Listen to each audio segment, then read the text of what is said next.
বউ, আরে ও বউ, বেলা যে হয়ে এলো, বলি গাছ থেকে কি রস পাড়তে যাব না নাকি? তা যাও না, এত দেরি কেন করছো? ওই দেখো, রসের ভাঁড় সব পোড়া দেওয়া আছে, ওইগুলা নিয়ে যাও। এমন সময় তাদের মেয়ে কাজল এসে বলল, বাবা, রোজ সকালের ভেতরে রস আনতে তুমি একা যাও, আজ আমাকেও সাথে করে নিয়ে চলো না বাবা। শোনো পাগলি মেয়ের কথা, এই শীতের সময় এত সকালে জঙ্গলে গেলে তোর ঠান্ডা লেগে যাবে। তুই বাড়িতেই থাক মা, আমি এই যাব আর এই আসব।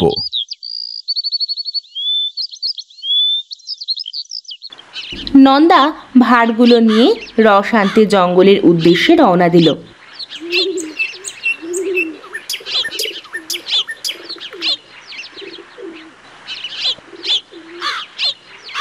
জঙ্গলের ভেতরে গিয়ে দেখলো একটা সুন্দরী মেয়ে খেজুর গাছের গোড়ায় দাঁড়িয়ে কাঁদছে।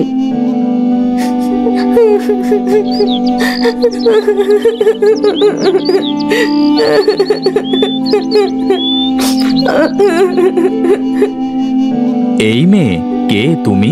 এত সকালে জঙ্গলে কি করছো? আমি রূপা, এই জঙ্গলে কাল এসেছিলাম জ্বালানি কুড়াতে, কিন্তু পথটাই যে খুঁজে পাচ্ছি না, আর আমার বাড়িটা যে কোথায় সেটাও মনে করতে পারছি না। সে কি কথা গো, তাহলে তুমি এখন কোথায় যাবে? কিছু মনে না করলে আমাদের বাড়িতে যেতে পারো।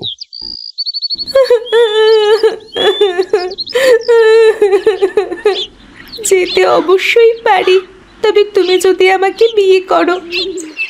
হ্যাঁ, তুমি যদি রাজি থাকো তাহলে আমার কোনো সমস্যা নেই।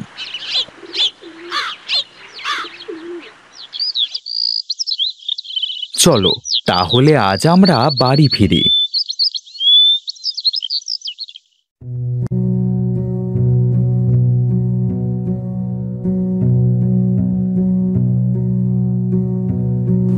নন্দা রূপাকে বিয়ে করে বাড়ি নিয়ে গেল।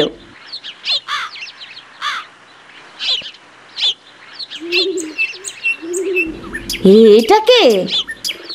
শোনো বউ, মেয়েটা বিপদে পড়েছিল, তাই তাকে বিয়ে করে আমার বাড়িতে এনেছি। আজ থেকে তোমরা দুই বউ মিলেমিশে একসাথে থাকবে।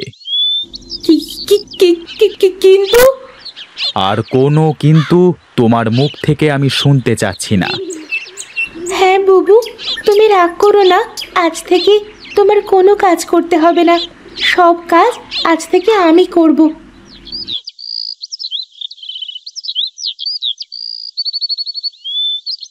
ওগো শুনছো, রসগুলো হাঁড়িতে ঢেলে দাও, আমি জ্বালিয়ে দিচ্ছি। নন্দার ব্যবহারে বড় বউ খুব কষ্ট পেল। সে কিছু না বলে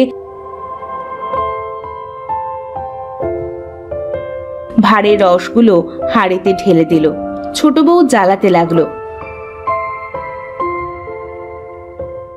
পরের দিন নন্দা যখন রস নিয়ে বাড়ি ফিরল,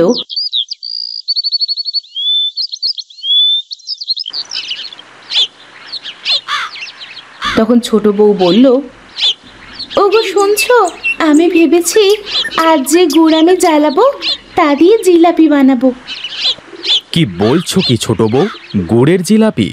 আগে তো কোনোদিনও নাম শুনেছি বলে মনে হয় না। আজ তো শুনছো, আমি বানাবো, তোমরা খেও। আমার হাতের গুড়ের জিলিপি যে খাবে সে কোনো দিনও ভুলতে পারবে না। তোমরা বসো, আমি এখনই বানিয়ে নিয়ে আসছি।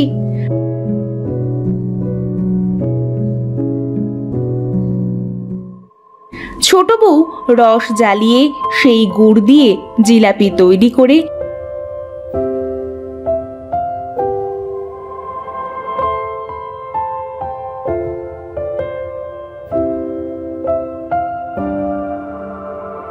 বাড়ির সবার সামনে দিল। নন্দা সেখান থেকে এক টুকরো জিলাপি মুখে দিয়ে বলল, আহা, কি স্বাদ! মনে হচ্ছে অমৃত খাচ্ছি। বড় বউ, আজ থেকে এমন ভালো ভালো খাবার তৈরি করা ছোট বউয়ের কাছ থেকে শিখে নেবে। খুব মজা হয়েছে, নাও খেয়ে দেখো। এই কাজল, এখনো খাচ্ছিস? আজকে আর খেলতে যাবি না? হ্যাঁ রাকা, যাবো। একটু দাঁড়া, আমি এই গরম গরম জিলাপিটা তো আগে খেয়ে নি। কাজল, ও তো ছোট তোমার মতো, ওকেও ডেকে তোমার সাথে জিলিপি খেতে দাও। রাকা এক টুকরো জিলিপি মুখে দিতেই ছোট বউয়ের চোখ দিয়ে আগুনের ফুলকি বের হয়ে রাকা শরীরে লাগলো।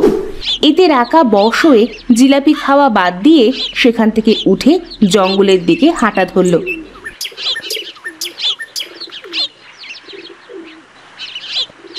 এই রাকা, তোর আবার কি হলো? ওইদিকে তো জঙ্গল, ওইদিকে কি করতে যাচ্ছিস? এই রাকা! আহা, ও যাচ্ছে তো ওকে যেতে দাও, হয়তোবা কোনো কাজের কথা মনে পড়ে গেছে। ছোট বউ, আমি তো ভাবছিলাম অন্য কিছু। ভাবছিলাম যে আমি একটা দোকান দেব, সেখানে তুমি গুড়ের জিলাপি বানিয়ে দেবে। খুব ভালো হবে গো, তোমার কথাটা আমার বেশ পছন্দ হয়েছে। কাল থেকেই আমি গুড় দিয়ে জিলাপি বানিয়ে দেব, আর তুমি সেটা বিক্রি করবে।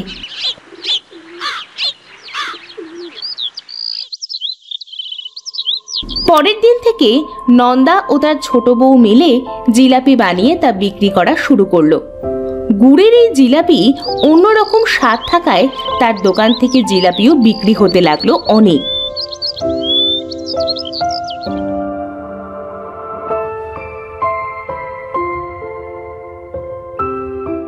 আহা, ভাই, আমার মেয়েটা তো বিকালেও ছিল। ও বলেছিল তোর দোকান থেকে জিলাপি খাবে, তারপরে আর বাড়ি ফেরেনি। কি বলছিস কি? ভালো করে চারিদিকে খুঁজে দেখ, আর তোমরা সবাই গ্রামের মেয়েদের খুব সাবধানে দেখে রেখো। জানি না গ্রামটায় কার কুনজর পড়ল। না না, আমাকে একটু সাবধান হতে হবে। গ্রামের মানুষ যেভাবে উঠে পড়ে লেগেছে, আমি যে কোনো সময় ধরা পড়তে পারি। আর তো একটা মেয়ে হলেই হয়ে যায়, এত তাড়াহুড়ো করা আমার ঠিক হবে না। এভাবে বেশ কিছুদিন হয়ে গেল। রূপা যখন আরেকটা কুমারী মেয়ে জোগাড় করতে পারছিল না, তখন সে বেশ চিন্তায় পড়ে গেল। না না না, আর মাত্র একদিন বাকি। এই একদিনের ভেতর একটা মেয়ে আমার চাই। পেয়েছি, আমি কাজলকে বশ করব কাল জিলিপি দিয়ে। তাছাড়া আর কোনো পথ যে খোলা নেই।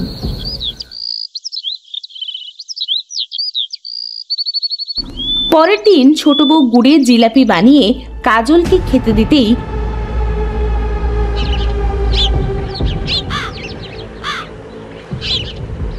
সে চুপচাপ জঙ্গলের দিকে হাঁটতে লাগলো। আমাকে এর সাথে যেতে হবে, এই গ্রাম আমার জন্য আজই শেষ।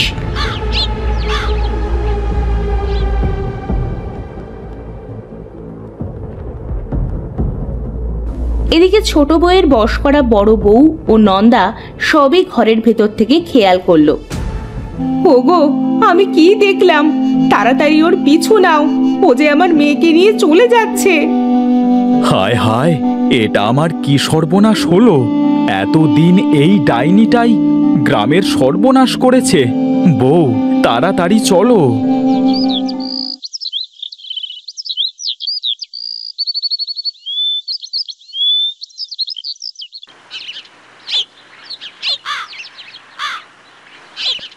তারা ছোট বউয়ের পিছু নিতে নিতে জঙ্গলের ভেতরে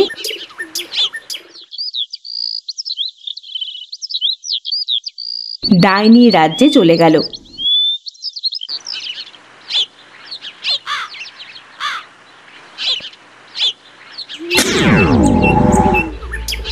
মা, তুমি কালই জাগবে। তোমাকে আমি সুস্থ করেই তুলবো মা। মা, আমার 21টা কুমারী মেয়ে জোগাড় করা হয়ে গেছে। এদের সবাইকে বলি দিয়ে কাল তোমার ওই প্রাণ ভোমরা টিয়াকে গোসল করিয়ে দেব। তারপরেই তুমি আবার সুস্থ হয়ে যাবে।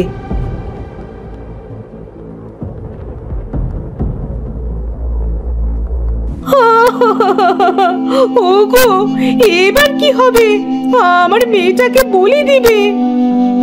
গিন্নি, তুমি চুপ করো, কেঁদো না। আমার কথা মন দিয়ে শোনো। ওই টিয়াকে আমরা মেরে ফেলবো। এদিকে ডাইনিটা বাইরে আসার পরেই নন্দা ও তার বউ সেই টিয়া পাখিটার কাছে গেল।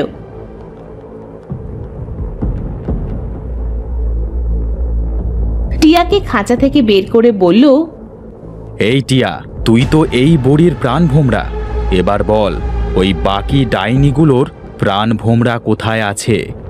আমি সবার প্রাণ ভোমরা। ওই মেয়েগুলোর রক্ত দিয়ে আমাকে গোসল করালে বুড়ি সুস্থ হবে, আর ডাইনি বুড়ি সুস্থ হলে বাকি ডাইনিরাও সুস্থ থাকবে। হাঁ করে দেখছো কি? পাখিটাকে মেরে মেয়েগুলোকে মুক্ত করো আগে। এমন সময় ডাইনিটা সেখানে চলে এসে নন্দার হাতে পাখিটাকে দেখে খুব রেগে গেল। তোদের এত বড় সাহস, তোরা এখানে এসে এই পাখির গায়ে হাত দিয়েছিস? বিশ্বাসঘাতক! গুড়ের জিলাপি দিয়ে মানুষ বশ করে তাদের মেরে তুই এখানে বাঁচতে চাইছিস? তোর আশা কোনো দিনও পূর্ণ হবে না। আমি এক্ষুনি তোর এই পাখিটি মেরে ফেলবো। দে বলছি, আমার পাখিটাকে আমাকে ফিরিয়ে দে। মরে গেলাম রে।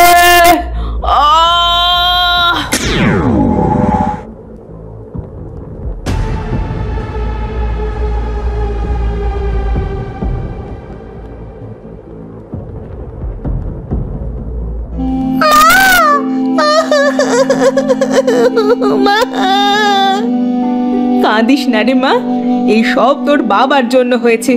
ছোট বউয়ের কত প্রশংসা, ছোট বউয়ের গুড়ের জিলিপির কত প্রশংসা।